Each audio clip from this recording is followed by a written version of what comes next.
संस्कृतीचा जन्म महिलांनी घडवून आणला. कृषी संस्कृतीचा जन्म महिलांनी घडवून आणला हे जरी खरं असलं तरी कृषी संस्कृतीमध्ये त्यांच्या हक्कांचा फारसा विचार केला गेला नाही.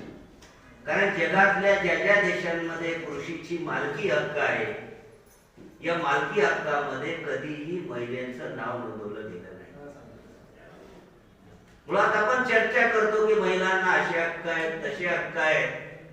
मुळात समाज व्यवस्थेमध्ये महिलांसंदर्भात अनेक असे प्रश्न आहेत की ज्यांची अजूनही चर्चा झालेली नाही. तो प्रश्न म्हणजे अजूनपर्यंत जगातल्या कोणत्याही अर्थशास्त्रज्ञाला महिलांचं घरकामाचं मूल्य ठरवता आलं नाही. मुळात आजही जगामध्ये 70% महिला घरकाम करतात.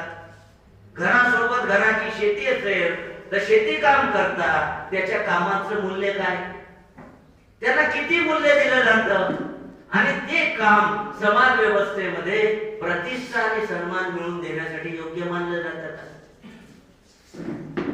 आजही आपण चर्चा करतो की मुलावर महिलांचा हक्क असतो, परंतु आता असता महिलांचं दाखल्यामध्ये नाव आलेलं आहे. पण मला सांगा, ज्याचा पालक जिवंत नाही अशा दाखल्यामध्ये एकट्या महिलेचं नाव असतं का?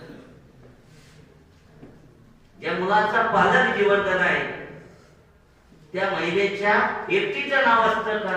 किंवा ज्या महिलेला सोडून दिलेलं आहे पतीने, अशा मुलाच्या दाखल्यामध्ये महिलांचं नाव असतं का? आजही महिलांच्या प्रश्नाबद्दल समाजामध्ये फारशी व्यापक चर्चा होत नाही. जी काही चर्चा होते फक्त गुणगौरवाची चर्चा होते की महिलांचं समाजात असं स्थान आहे, माता विना तिन्ही जग भिकारी वगैरे, या अशा प्रकारची गौरवास्पद चर्चा होते. सीमांत बुवा नावाची लेखिका आहे, तिने द सेकंड सेक्स नावाचं पुस्तक लिहिलं आहे. या सेकंड सेक्स नावाच्या पुस्तकामध्ये एक ओळ आहे, ती एकच ओळ समाज व्यवस्थेमध्ये महिलांचं स्थान दर्शवते. सीमांत बुवा असं म्हणते की बाई जन्माला येत नाही, बाई घडवली जाते. मग बाईला कोण घडवतं? तर हा समाज घडवतो. लहानपणापासून जेव्हा मुलगी लहान असते तेव्हा लहानपणापासून तू मुलगी आहे ही सातत्याने तिला जाणीव करून दिली जाते. मग त्याच्या मागे त्याची आई पण तेवढी जबाबदार आहे. असं मी म्हणत नाही की त्याचे वडील जबाबदार आहे, त्याची आई पण तेवढी जबाबदार आहे. लहानपणापासून तू मुलगी आहे, मुलांमध्ये खेळू नको, हा ड्रेस कोड घाल, हे शिक्षण घे, अशा पद्धतीने घडवण्याची प्रक्रिया समाज व्यवस्थेमध्ये सुरू आहे. म्हणून अजूनही अमेरिका सारख्या देशाला आपण म्हणतो की जगामध्ये सर्वात प्रगत देश आहे. मला सांगा, आजपर्यंत अमेरिकेसारख्या प्रगत देशामध्ये सुद्धा अमेरिकेची एकही महिला राष्ट्राध्यक्ष झाली नाही. 2 महिलांनी निवडणूक लढवण्याचा प्रयत्न केला, दोन्ही महिला निवडणूक मध्ये हारल्या. का हारल्या? कारण त्यांच्या विरोधातले उमेदवार हे वंशवादी प्रवृत्तीचे होते. हे लक्षात घ्या. दोन्ही महिला जेव्हा अमेरिकेच्या अध्यक्षपदाच्या निवडणुकीला उभं राहिल्या, तिथल्या प्रचारामध्ये वापरले गेलेले शब्द पहा, प्रचारामध्ये वापरले गेलेले सूत्र पहा. आज अमेरिकेसारख्या प्रगत असलेल्या देशांमध्ये सहजासहजी महिलांच्या अधिकारांची चर्चा होत नाही किंवा महिलांना पुरुषांच्या बरोबरीने अधिकार दिले पाहिजे याची चर्चा होत नाही.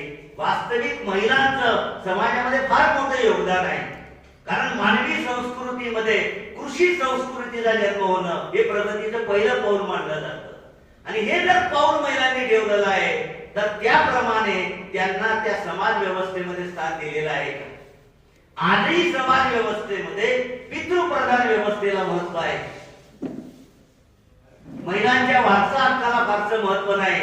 अनेक कायदे केलेले आहेत, पण प्रत्यक्षामध्ये जमिनीची परिस्थिती खूप वेगळी आहे. म्हणून भविष्यामध्ये समाज व्यवस्थेमध्ये महिलांचं योगदान वाढावं, त्यांना जास्तीत जास्त चांगल्या पद्धतीने जीवन जगता यावं, अशा प्रकारचा समाज निर्माण करण्यासाठी आपण सर्वांनी प्रयत्न केला पाहिजे. आणि त्याच्यामध्ये सर्वात जास्त जबाबदारी जर कोणाची असेल तर ती आपली सुशिक्षितांची आहे. आपण स्वतःला शिकलेलं म्हणतो, 4 पुस्तकं वाचलेलं मानतो, पण जेव्हा आपल्याला अधिकार सोडायची पाळी येते तेव्हा आपण अधिकार सोडायला तयार होत नाही. सरांनी विषय काढला नारी शक्ती वंदन विधेयकाचा. मला सांगा, भारतामध्ये असं कोणतं विधेयक आहे की जे 5 वर्षानंतर लागू होणार आहे? भारताच्या इतिहासामध्ये असं कोणतंही विधेयक मंजूर झालेलं नाही की जे मंजूर झालं की दुसऱ्या दिवशी लागू होतं, 10 दिवसांनी लागू होतं, 20 दिवसात.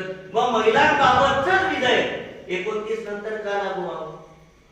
आणि याच्यावर या देशातल्या एकही महिलाने बोलू नये, मोर्चा काढू नये, आंदोलन करू नये. नारी शक्ती विधेयक वंदन विधेयकाची ताबडतोब अंमलबजावणी का नाही, लगेच का गेली नाही? याचा अर्थ अजूनही महिला आपल्या अधिकाराबद्दल फारशा सजग नाही, फारशा जागृत नाही. थोड्याफार काही अपवाद वगळला तर बाकीच्या महिला अजूनही अधिकार मागण्यासाठी पुढे येत.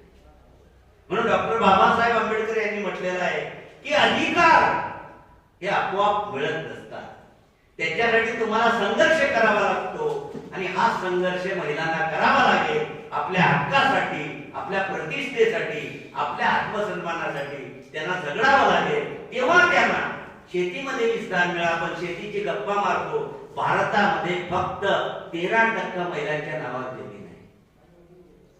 85% लोक शेतकरी आहेत, फक्त 13% महिलांच्या नावावर जमीन आहे. एवढी भयानक परिस्थिती आहे.